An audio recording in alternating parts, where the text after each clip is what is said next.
મહત્વના સમાચાર આ વચ્ચે મળી રહ્યા છે। રાજ્યમાં ભારે વરસાદની સ્થિતિ પર અમિત શાહની પણ નજર છે। સતત કેન્દ્રીય ગૃહ પ્રધાન નજર રાખી રહ્યા છે। અમિત શાહે સીએમ ભૂપેન્દ્ર પટેલ અને હર્ષ સંઘવી સાથે વાતચીત કરી અને વરસાદની સ્થિતિ અંગે જાણકારી મેળવી છે। અમિત શાહે વરસાદની સ્થિતિ અંગે માહિતી મેળવી છે અને પૂરની પરિસ્થિતિને પહોંચી વળવા માટે તમામ મદદનો ભરોસો આપ્યો છે। અમિત શાહે આશ્વાસન આપ્યું છે પૂરી રીતે મદદ કરવામાં આવશે।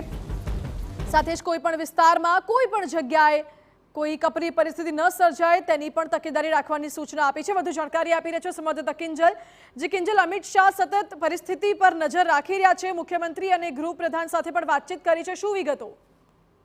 જી બિલકુલ, અમિત શાહની વાત કરવામાં આવે તો કેન્દ્રીય ગૃહ પ્રધાન સાથે ડિઝાસ્ટર પણ આખે જે પોર્ટફોલિયો છે તે પણ કેન્દ્રીય મંત્રી અમિત શાહ પાસે છે। ગુજરાતની અંદર જે રીતની પરિસ્થિતિ સર્જાઈ છે, ગાંધીનગર લોકસભાના જે સાંસદ પણ છે અને તે તમામ સંજોગોની અંદર ગુજરાતના કેટલાક જિલ્લાઓમાં પૂરની સ્થિતિ સર્જાઈ છે, જેને ધ્યાનમાં લઈ અને વહેલી સવારે જ કેન્દ્રીય ગૃહમંત્રી અમિત શાહ દ્વારા ભૂપેન્દ્ર પટેલ મુખ્યપ્રધાન અને રાજ્યના ગૃહમંત્રી હર્ષ સંઘવી સાથે ટેલિફોનિક વાતચીત કરવામાં આવી છે, જેની અંદર રાજ્યમાં જે પણ પ્રકારની પરિસ્થિતિ સર્જાઈ છે, કેટલાક નીચાણવાળા વિસ્તારોમાં કેવી પરિસ્થિતિ છે, સ્થળાંતર કેટલું થયું છે, કેટલી જગ્યા પર કહી શકાય કે કેઝ્યુલિટી થઈ છે અથવા ઝીરો કેઝ્યુલિટી માટેના સરકારના કયા પ્રયાસ છે, એ તમામ જે તાગ છે તે પણ મેળવ્યો છે। તેની સાથે જ કેન્દ્ર સરકાર દ્વારા જે પરિસ્થિતિ સર્જાઈ છે પૂરની, તેમાં પૂરેપૂરી સહાય કરવામાં આવશે, પૂરેપૂરી મદદ કરવામાં આવશે તે પ્રકારનું આશ્વાસન પણ આપવામાં આવ્યું છે।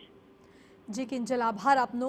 એટલે જે પણ વિસ્તારમાં કપરી પરિસ્થિતિ છે, જ્યાં પણ પૂર જેવી સ્થિતિનું નિર્માણ થયું છે, જ્યાં નુકસાન થયું છે, ત્યાં કેન્દ્રીય ગૃહ વિભાગ દ્વારા પૂરેપૂરી સહાય કરવામાં આવશે તેવું આશ્વાસન કેન્દ્રીય ગૃહ પ્રધાન અમિત શાહે આપ્યું છે। સાથે જ મુખ્યમંત્રી અને ગૃહ રાજ્યપ્રધાન હર્ષ સંઘવી સાથે પણ અમિત શાહ સતત સંપર્કમાં છે। વરસાદની સ્થિતિ અંગે જાણકારી મેળવી, માહિતી મેળવી અને પૂરની પરિસ્થિતિને પહોંચી વળવા માટે તમામ મદદનો ભરોસો પણ આપ્યો છે।